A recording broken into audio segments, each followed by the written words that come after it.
Recording in progress. Baik, Assalamualaikum warahmatullahi wabarakatuh. Selamat pagi, selamat siang teman-teman mahasiswa peserta mata kuliah Fisiologi Hewan. Jadi untuk pertemuan ke-14 minggu ini ya, kita nanti akan membahas tentang sistem reproduksi untuk hewan. Oke, sebelum perkuliahan dimulai, dipersilakan untuk berdoa menurut agama dan kepercayaan masing-masing. Berdoa dipersilakan. Berdoa selesai. Oke, baik. Jadi untuk pertemuan kali ini gitu ya, kita nanti akan membahas tentang reproduksi hewan. Nah, nanti teman-teman saya rasa ini sudah pernah kita bahas di sebelum-sebelumnya. Nanti kita akan mengulang kembali saja begitu ya, mengulang kembali apa yang sudah kita bahas dan review kembali tentang beberapa macam perbedaan begitu klasifikasi untuk sistem reproduksi hewan. Oke, ini adalah yang akan kita pelajari ya, ada mekanisme reproduksi. Ini sudah bisa teman-teman pelajari dulu di SMA juga ya, ada aseksual dan seksual. Terus juga yang kedua adalah susunan fungsional organ reproduksi hewan. Terus selanjutnya ada spermatogenesis dan oogenesis, sudah dipelajari juga di SPH. Terus selanjutnya ada pembuahan, kebuntingan atau kehamilan pada hewan, dan yang keenam adalah kelahiran. Oke, yang pertama adalah mekanisme reproduksi pada hewan. Di sini teman-teman tahu gitu ya, jadi untuk reproduksi pada hewan ataupun tumbuhan juga begitu ya, kita ada dua klasifikasi gitu ya, ada dua macam begitu berdasarkan prosesnya. Yang pertama adalah yang aksesual, yang kedua adalah yang seksual. Nah, kita tahu bahwa yang aseksual itu berarti dia proses reproduksinya itu tidak bisa memunculkan gitu ya atau menghasilkan banyak varietas karena dia adalah copying ataupun dia adalah copy dari indukannya seperti itu. Jadi dia indukan dan anakan itu mesti sama. Terus juga kebanyakan begitu ya untuk reproduksi aseksual ini dia memerlukan waktu yang relatif lebih singkat, jauh lebih singkat dibandingkan untuk yang reproduksi seksual. Terus ini adalah beberapa macam gitu ya untuk metode dari reproduksi aseksual pada hewan, ada binary fusion ataupun pembelahan biner, ada budding ataupun pertunasan gitu. Terus yang ketiga ada fragmentation dan yang terakhir adalah parthenogenesis. Oke, yang selanjutnya adalah yang binary fission atau pembelahan biner gitu ya. Ini teman-teman bisa temukan pada beberapa protista begitu ya. Ini contohnya pada gambar di sebelah kanan adalah contoh pembelahan biner pada amoeba begitu ya. Contohnya bisa temukan di amoeba, di paramecium, di euglena seperti itu. Jadi simpel banget. Jadi satu organisme nanti dia akan membentuk menjadi akan terbentuk menjadi dua yang sama persis gitu ya. Nah, awalnya adalah si nukleusnya dia akan terpisah ataupun dia akan membelah, nukleusnya akan membelah dan nanti akan diikuti oleh pseudopodia. Ya, dia akhirnya nanti akan menghasilkan dua sel anakan yang sama persis dengan yang sebelumnya atau ibunya yang sebelumnya. Terus ini juga dalam kondisi yang bagus gitu ya, kondisi lingkungan yang bagus itu misalnya sediaan air, makanan, terus juga temperatur yang sesuai begitu ya. Untuk pembelahan biner ini sangat efektif dilakukan dan dia juga bisa menghasilkan banyak anakan. Seperti itu ya. Nah, ini contohnya, contoh kasusnya bisa kita temukan pada paramecium gitu ya, dia dapat membelah, dapat tumbuh, dan dapat membelah kembali hanya dalam waktu 8 jam. Gitu ya, beda kalau misalnya manusia gitu kan, untuk bisa melahirkan anak itu butuh 9 bulan, seperti itu ya. Oke, terus yang kedua adalah budding atau pertunasan gitu ya. Jadi berarti reproduksi aseksual ini dihasilkan dari pertumbuhan di bagian sel gitu ya, ataupun wilayah tubuh yang mengarah pada pemisahan dari organisme asli menjadi dua individu. Nah, ini teman-teman bisa lihat contohnya pada hidra gitu ya, hewan hidra dia gitu ya, dia akan membuat kuncup begitu, nanti dia akan berkembang menjadi dewasa. Setelah itu dia nanti akan memisahkan diri. Ya, yang memisahkan diri ini nanti akan tumbuh begitu menjadi individu baru gitu ya, dan dia akan menjadi akan bereproduksi juga sama seperti itu. Terus yang ketiga adalah fragmentasi, gitu ya, fragmentasi. Jadi dia merupakan suatu pemecahan tubuh menjadi dua bagian, tidak harus sama, gitu, tidak harus sama, dan satu bagian tersebut dia nanti bisa beregenerasi untuk menjadi individu baru, begitu ya. Ini contohnya bisa kita temukan pada bintang laut, gitu ya. Nah, ini contohnya ini ketika saya pernah baca artikel.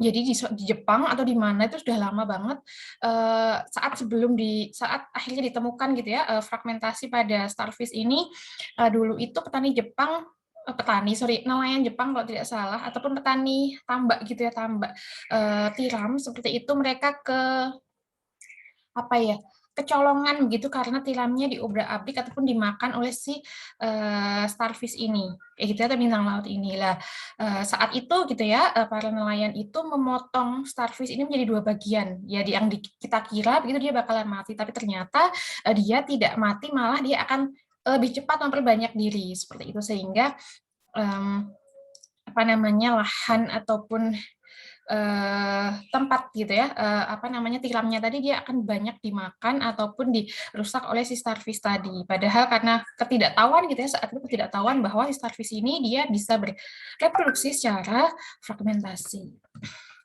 Oke, terus yang terakhir adalah partenogenesis ya. Jadi mungkin teman-teman sudah tidak asing dengan partenogenesis, sudah pernah terbahas gitu di makul sebelumnya ataupun di SMA gitu ya, contohnya pada hewan lebah gitu ya. Jadi di mana partenogenesis ini merupakan bentuk reproduksi aseksual, di mana telur itu berkembang menjadi individu yang lengkap tanpa dibuahi gitu ya. Jadi keturunan yang dihasilkan itu bisa haploid ataupun diploid, tergantung dari prosesnya dan dari spesies mana, seperti itu.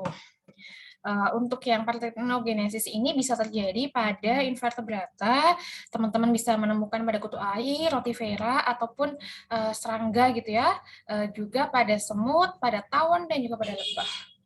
Nah, untuk lebah ini dia menggunakan partenogenesis untuk menghasilkan jantan haploid gitu ya, dan juga betina haploid gitu ya, yang sebagai pekerja. Nah, jika telur ini dibuahi, nanti si ratu lebah itu dia akan diproduksi gitu ya. Dan ratu lebah ini dia akan mengontrol reproduksi sarang lebah untuk mengatur jenis lebah yang akan dihasilkan. Kalau pada hewan vertebrata kita bisa temukan pada beberapa jenis reptil, amfibi, dan sejenis ikan tertentu begitu ya, yang dia juga bisa berkembang biak melalui partenogenesis seperti itu. Oke, terus ini adalah contoh ya, contoh dari partenogenesis pada lebah gitu ya, lebah madu. Di sini teman-teman bisa lihat ini adalah lebah madu betina gitu ya, dia 2N, dia lebah madu betina juga 2N, ini lebah madu jantan. Lah, lebah madu ini ketika dia mengalami meiosis gitu ya, meiosis berarti kan otomatis reduksi kromosom ya, dia menjadi NN gitu ya, menjadi NN. Nah, jadi dan dia tidak terfertilisasi, dia mengalami partenogenesis. Dia akan jadi lebah madu betina pekerja, gitu ya. Ketika lebah madu betina begitu dia mengalami meiosis kayak gitu ya, meiosis dia menjadi NN, lebah madu jantan dia no meiosis, dia berarti tetap karena dia sudah N ya, nah dia tetap gitu, dia tetap N, nah dia nanti akan terfertilisasi seperti itulah. Ini yang bisa menjadi kemungkinan untuk ratu gitu ya, nanti menjadi ratu lebah. Oke, ini adalah proses gitu ya, proses reproduksi seksual dan aseksual dan perbandingannya dengan yang partenogenesis. Jadi teman-teman bisa lihat kalau reproduksi seksual gitu ya, dia kan harus dengan mengalami meiosis ya, dari oocyte dan spermatocyte. Nanti masing-masing N ini dia akan bergabung menjadi zigot yang sifatnya diploid dan akan bertumbuh menjadi individu baru. Tetapi kalau yang partenogenesis ini contohnya yang haploid gitu ya, dia akan mengalami meiosis gitu ya, oocyte oositnya mengalami meiosis, dia tetap N dan menjadi zigot yang haploid. Dan dia akan bertumbuh menjadi individu yang baru. Terus untuk yang diploid parthenogenesis itu dibagi menjadi dua, yaitu automixis dan juga apomixis. Untuk yang automixis itu berarti dari meiosis oositnya bersifat N, begitu ya. Nanti N-nya ini dia akan fusi dengan oosit yang lainnya sehingga dia menghasilkan zigot yang diploid. Tetapi kalau yang apomixis berarti dari awal itu memang egg cell-nya atau sel telurnya sudah 2N.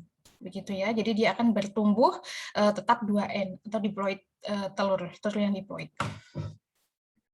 Oke, silakan teman-teman coba tuliskan begitu ya di buku catatan kalian, apa sih kerugian dan juga keuntungan dari reproduksi aseksual. Nanti setelah sudah teman-teman tulis, nanti bisa teman-teman cek di PowerPoint untuk jawabannya.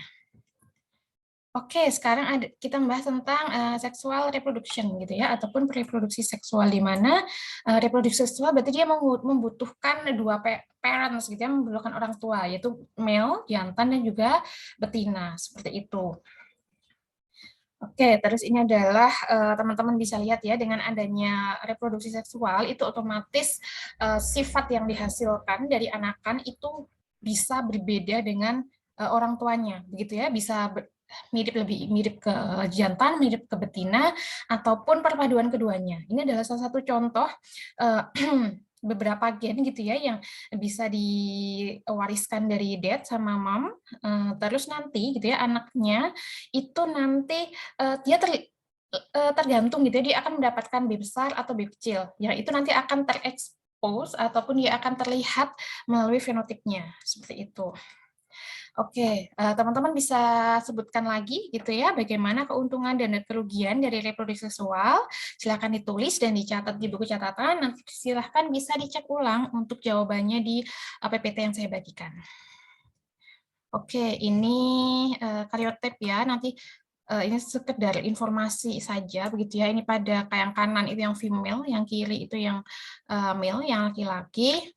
Kalau ternyata begitu ya, sepertinya apa mungkin sama saja Bu, gitu sama saja karyotipe pada manusia laki-laki dan pada perempuan. Ternyata ya sama, tapi dia memiliki morfologi yang sedikit berbeda. Gitu, jadi tidak sama persis. Teman-teman bisa lihat contohnya adalah kromosom nomor 4 gitu ya. Kromosom nomor 4 pada laki-laki dia cenderung lebih lurus, tapi yang untuk nomor 4 pada perempuan dia cenderung tidak lurus. Ini nanti bisa teman-teman pelajari di genetika ya. Terus selain itu juga yang paling identik adalah kromosom X dan kromosom Y. Gitu ya. Untuk kromosom Y teman-teman bisa lihat bahwa ukurannya jauh lebih kecil dibandingkan untuk yang kromosom X. Oke, yang selanjutnya adalah sistem fungsional organ dari sistem reproduksi hewan, gitu ya. Ini organ apa saja sih yang dipunya, begitu. Di sini teman-teman bisa lihat, saya komparasi dari hewan primitif dan beberapa hewan yang sudah lebih maju, gitu ya. Untuk hewan primitif itu sel gametnya itu dia tersusun menyebar atau difus. Jadi di jaringan tertentu, gitu ya. Misal hewan satu sel, kayak gitu ya. Dia memiliki beberapa lokus yang berfungsi untuk menjadi sel kelamin atau untuk berfungsi untuk memperbanyak sel kelamin. Jadi setelah nanti kalau misal contohnya amuba gitu ya, dia sudah waktunya untuk membelah diri lah. Nanti si lokus ini dia akan melaksanakan kinerjanya gitu ya. Dia akan mematurasi gametnya dan nanti dia akan menginisiasi untuk membelah seperti itu. Kalau pada hewan yang sudah lebih maju, bentuk dan lokasi gonad ini sudah bisa kita lihat dengan jelas gitu ya, sudah terpisah begitu atau terlokalisir dengan baik. Dia umumnya terletak simetris bilateral dan biasanya merupakan organ yang berpasangan. Tetapi untuk beberapa kasus tertentu, misal pada burung begitu ya, itu ada satu gonad yang terdegenerasi, contohnya pada burung betina, gitu ya. Jadi kepada Aves begitu untuk ovarinya itu yang berkembang hanya sebelah kiri, sedangkan kalau tetap yang jantan itu dua-duanya testisnya tetap bekerja. Nah ini teman-teman bisa lihat, saya tampilkan beberapa tiga kelompok hewan untuk yang amfibi gitu ya, amfibi, aves dan juga yang mamal gitu ya. Ini untuk sistem reproduksi yang jantan, jantan. Ini yang testisnya, terus ini untuk yang female gitu ya. Female ini yang ovarinya bagian sini. Jadi mungkin sedikit berbeda. Kalau pada amfibi itu ovari dia lebih cenderung manjang begitu ya, memanjang, tapi kalau pada mamalia itu kan dia ovarinya lonjong, lebih bulat gitu ya, lebih bulat. Ini untuk yang bird. Oke, terus minute ya. Ini teman-teman bisa lihat ya, bird itu dia yang sebelah kiri yang dia bisa berkembang seperti itu, ovariumnya, yang sebelah kanannya dia mengalami degenerasi. Oke, ini gambar lain dari beberapa hewan. Ini contohnya pada insekta gitu ya. Ini untuk yang male, yang jantan, ini untuk yang female. Teman-teman sudah bisa yang sekelas insekta dia sudah bisa kita bedakan gitu ya, mana ovarinya, mana organ-organ reproduksinya. Ini juga testisnya mana, vas deferensnya mana. Berbeda dengan yang protis ya, tadi saya bilang bahwa dia sistemnya difus gitu ya, difus dia akan menyebar ke seluruh tubuhnya dan memiliki lokus itu kayak tempat atau lekukan tertentu gitu yang berfungsi untuk memperbanyak sel gamet dan juga mematangkan sel gamet. Jadi contohnya ketika dia sudah waktunya untuk membelah, ya dia akan menginisiasi dengan pembelahan inti sel terlebih dahulu dan nanti akan diikuti oleh pembelahan tubuh yang lain seperti itu. Terus ini yang untuk bivalvia. Untuk bivalvia itu dia hanya memiliki gonad ya. Jadi dia nanti akan memiliki dua macam gitu ya, kayak siput bivalvia itu dia nanti memiliki satu macam gonad, nanti mana yang akan matang duluan, gonad yang jantan dulu atau betina yang dulu. Kalau yang satu spesies ini dia matangnya betina duluan, dia nanti akan mencari partner yang bivalvia lain yang matang betinanya. Jadi mereka saling ketemu gitu ya, atau kita sebut dengan makhluk hermafrodit gitu ya. Jadi dia memiliki dua gamet, nanti yang akan matang duluan yang mana, baru dia akan mencari pasangannya seperti itu. Oke, terus yang ketiga adalah spermatogenesis dan oogenesis. Ini saya rasa teman-teman sudah hafal gitu ya, di mana spermatogenesis berarti urutan kejadian di mana spermatogonia dia akan berdiferensiasi menjadi spermatozoa yang terjadi di tubulus seminiferus di dalam testis. Seperti itu. Oke, ini untuk tahapan-tahapannya begitu ya. Kemudian ternyata kepotong gambarnya. Nah, nanti gitu ya, untuk ada 3 bagian gitu ya. Ada 3 bagian, nanti di sini ada fase proliferasi gitu ya, fase proliferasi, fase-fase mitosis, dan nanti pada kedua adalah fase meiosis gitu ya, di mana pembentukan gamet yang bersifat haploid gitu ya. Terus selanjutnya ada spermiogenesis, dari pembentukan spermatid menjadi spermatozoa, dan yang terakhir ada spermiasi. Jadi proses pelengkapan morfologi dari si sperma. Nah, ini untuk penjelasannya, nanti teman-teman bisa baca via PowerPoint ini yang sudah saya unggah gitu ya. Jadi ini sama seperti yang saya jelaskan dulu di SPH begitu ya. Oke.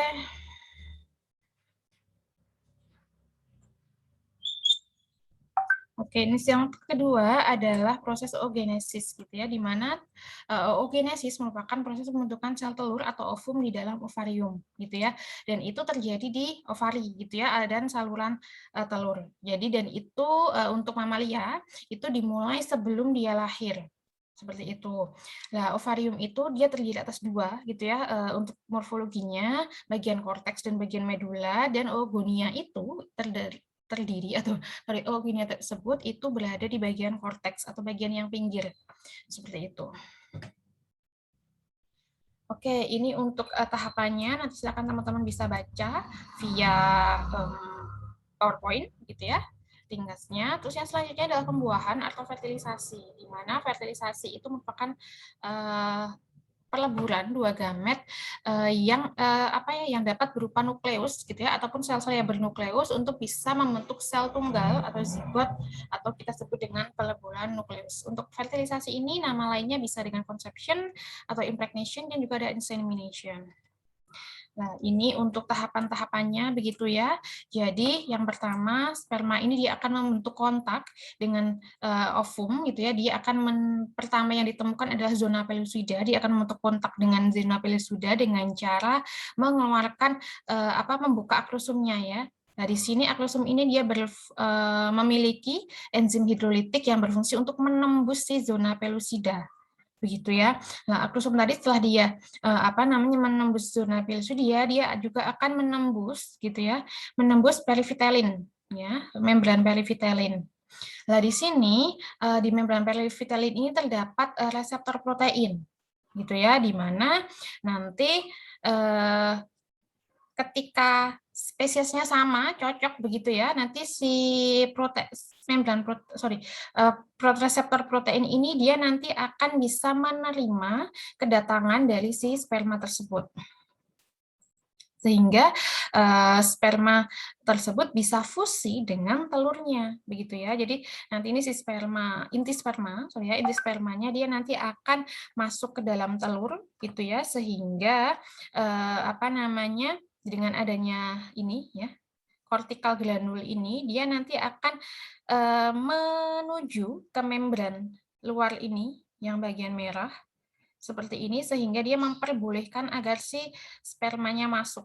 Nah, setelah sperma masuk, dia nanti akan terblocking gitu ya. Jadi si ovum akan terblocking dan tidak akan diperbolehkan sperma lain akan masuk ke dalam telur. Hanya sel yang spermanya sudah masuk ini yang akan bisa membuahi. Oke, yang selanjutnya adalah kebuntingan atau kehamilan gitu ya. Jadi sebelum kehamilan kita harus mengenal dulu implantasi gitu ya.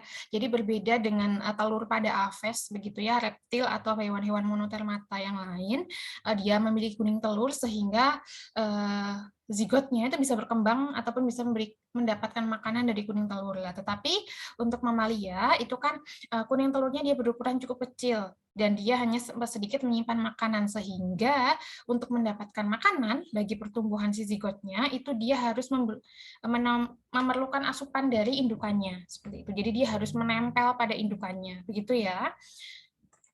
Nah, di sini kehamilan dalam arti untuk semua hewan begitu ya, juga untuk manusia, berarti di mana suatu peristiwa terbentuk dan berkembangnya individu baru dalam alat reproduksi betina akibat adanya pertemuan sperma dan juga ovum gitu ya. Untuk durasi atau lama kehamilan setiap spesies itu berbeda. Ini beberapa saya berikan contoh gitu ya. Misal kalau pada manusia human itu 9 bulan gitu ya, sama-sama vertebrata, tapi untuk tapir ini dia sampai 13 bulan. Untuk sejenis kuda, ini saya sebutkan salah satu spesies ya. Kuda itu bisa 11 sampai 12 bulan, untuk keledai itu bisa sampai 14 bulan, jerapah itu 15 bulan maksimal, seperti itu, walrus dia 15 sampai 16, terus juga untuk paus ya. Untuk paus ini ternyata dia beberapa jenis berbeda untuk periode kehamilannya. Jadi dia memiliki masa kehamilan antara 10 sampai 12 bulan, begitu paus biru. Terus untuk paus bungkuk itu 11 bulan, untuk paus beluga itu 14 sampai 15 bulan, paus pilot sirip panjang itu dia sampai 16 bulan, dan untuk yang Orcinus orca atau paus pembunuh itu biasa sampai 18 bulan untuk masa kehamilannya. Oke, terus yang keenam adalah kelahiran. Kelahiran atau kita sebut dengan parturisi, gitu ya, di mana suatu proses pengeluaran individu baru ataupun individu muda, begitu ya, dari tubuh induknya. Nah, proses ini diawali dengan adanya relaksin, gitu ya. Relaksin itu adalah senyawa yang dikeluarkan oleh plasenta, di mana relaksin ini diperlukan untuk meningkatkan fleksibilitas daerah di jaringan panggul atau pelvis, dan dia berfungsi untuk pelebaran mulut rahim dan juga leher rahim atau serviks. Nah, pelebaran serviks ini kan merupakan satu faktor yang akan menghasilkan refleks pengeluaran hormon oksitosin ya dari hipotalamus. Selanjutnya si oksitosin ini akan merangsang otot rahim untuk berkontraksi sehingga individu itu terdorong ke jalan lahir. gitu ya. Jadi dengan turunnya janin ke jalan lahir ini akan menyebabkan serviks gitu ya, bahkan dinding vagina ini akan merenggang. Nah, ya, hal yang mendorong refleks pengeluaran oksitosin ini dengan jumlah banyak begitu sehingga kontraksi uterus semakin kuat lah ketika hal tersebut terjadi terus-menerus gitu ya, sampai akhirnya nanti si janin itu bisa keluar dari rahim dan terjadilah kelahiran seperti itu. Oke, cukup dari saya untuk materi kita pada hari ini. Silakan untuk bisa dilanjutkan dengan sesi diskusi via forum diskusi Elita masing-masing kelas. Selamat pagi, selamat siang. Assalamualaikum warahmatullahi wabarakatuh.